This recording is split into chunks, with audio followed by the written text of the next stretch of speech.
Hola a todos, mi nombre es José Salgado y hoy he defendido mi tesis titulada MIPIM Complex Multi-Action Management Planning, que he realizado en el Centro de Ciencia y Tecnología Forestal de Cataluña.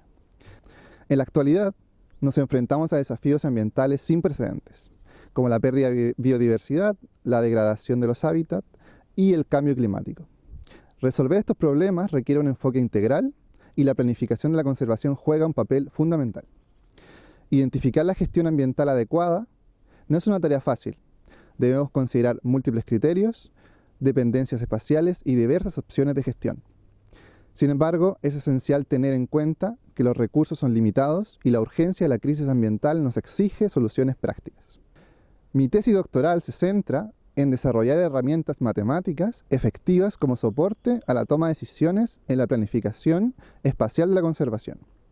Utilizo técnicas avanzadas de programación entera mixta para planificar la gestión de múltiples acciones.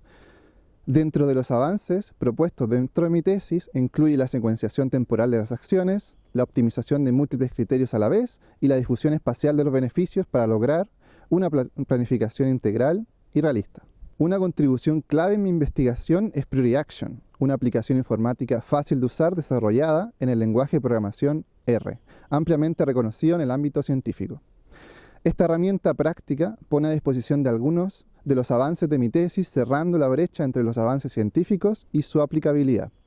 El objetivo es democratizar el uso de estas metodologías y así mejorar la toma de decisiones en planificación espacial de la conservación. El trabajo que he desarrollado en estos años ofrece metodologías innovadoras y herramientas prácticas para mejorar la planificación en conservación. Proporciona una perspectiva sólida para abordar los retos ambientales actuales y sienta las bases para futuras investigaciones en este emocionante campo.